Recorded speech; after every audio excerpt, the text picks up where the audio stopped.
Hey you guys, so you just watched a couple of videos on natural versus artificial selection, learned a few things about the differences between natural and artificial selection and how they happen, why they happen.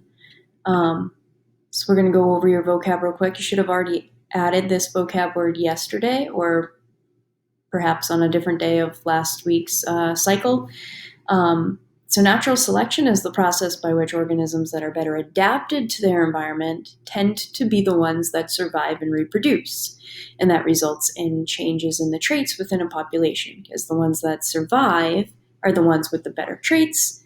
They survive and go on to reproduce. They pass on those traits to future generations, and then over time, those future generations, more and more and more of them will have those favorable traits.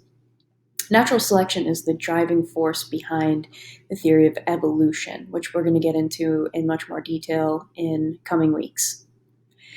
So, for example, in this picture, you can see that the black mice blend in with their darker colored environment. More of the lighter colored mice will get eaten by predators because they're easier to spot. Since the black mice were the ones that survived better, they reproduced more frequently and passed on their traits more frequently. Over time, most of the population of mice that live in this black-colored background have black fur. Okay, and you should have added this vocab word today.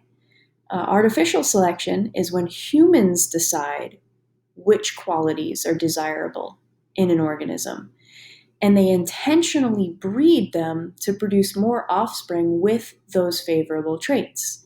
This is not a process that happens naturally. Humans are the ones who decide which organism is going to mate with which organism and which traits are favorable. For example, labradoodles, I'm sure that lots of you guys have labradoodles or golden doodles or, lots of different doodles that exist these days, Bernie doodles, etc. Were these dogs were selectively bred through the process of artificial selection. They were selectively bred to be great family dogs, really friendly dogs, energetic dogs, and also to be hyperallergenic for people who are allergic to dogs or people who just don't like dogs shedding all over everything. Okay, so in this case, humans decided which traits were favorable, and they bred the dogs that had those favorable traits in order to pass on those favorable traits to the offspring. We're going to go over a Venn diagram. At this point, you should have your blank Venn diagram open. It is attached in your work section of your Google Classroom assignment for today. Open up your Venn diagram, and as you watch this video, you should be adding the information into your Venn diagram, okay? So on one side of the Venn diagram, obviously a Venn diagram is used to compare and contrast things that are different and the same, okay? So we're going to be talking about natural selection and artificial selection. For natural selection is different from artificial selection because it occurs naturally. Okay, it occurs in nature, right? Humans are not involved in this process. There is no human interference in natural selection. Natural selection always increases a species' chances of survival. Natural selection always increases a species' chances of survival. In natural selection, nature selects the favorable traits. Nature selects the favorable traits. And some examples of natural selection are the Galapagos finches, which you guys will be learning more about in the coming weeks. The rock pocket mice, which you guys learned about in our previous rotation. The peppered moths, which we've been talking about here and there throughout this unit. And for artificial selection, the ways that artificial selection are different from natural selection are that it doesn't occur naturally. This is not a process that occurs in nature. And that's because it occurs as a result of human interference. Okay, humans are interfering and choosing which organisms are going to breed or mate.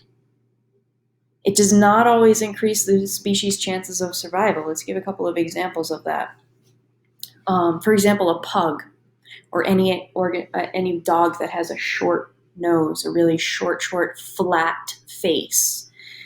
That does not increase the species' chances of survival. In fact, it makes it more difficult for that organism to survive.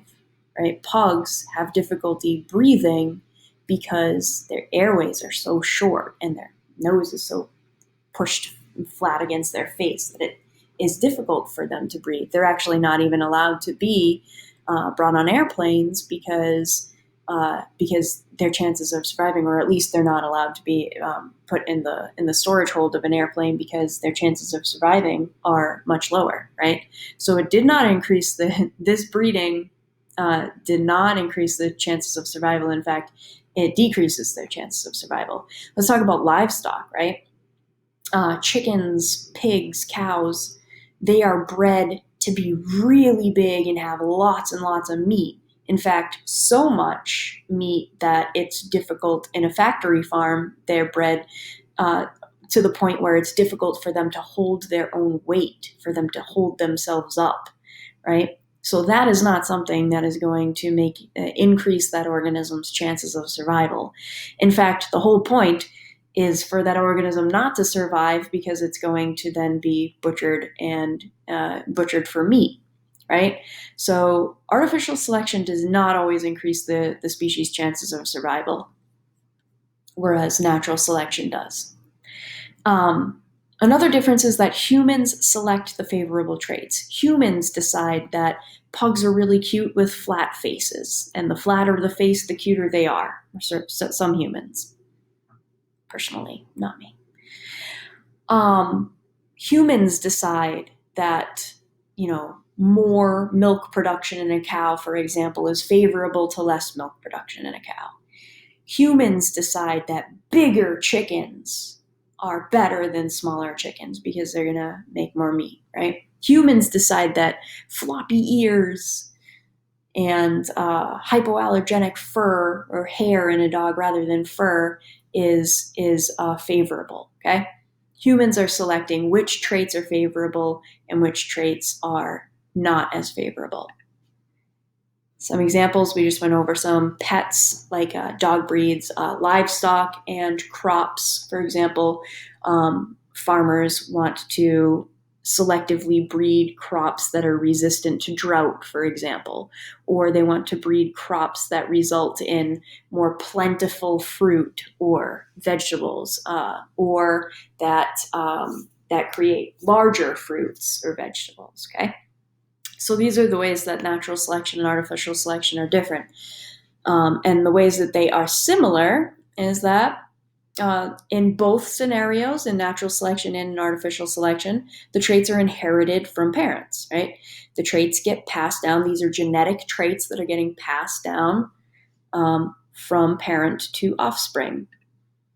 Another similarity is that they both result in genetic changes. Natural selection and artificial selection will result in genetic changes in the species. And finally, both natural and artificial selection result in changes that occur over many generations, right? They result in these genetic changes, but they occur over many generations. It takes time for these changes to come about. Okay, so you guys need to add all of these points. You guys need to fill in your Venn diagram, okay? And then you need to turn in your Venn diagram when you are finished. All right. I hope you guys have a wonderful day.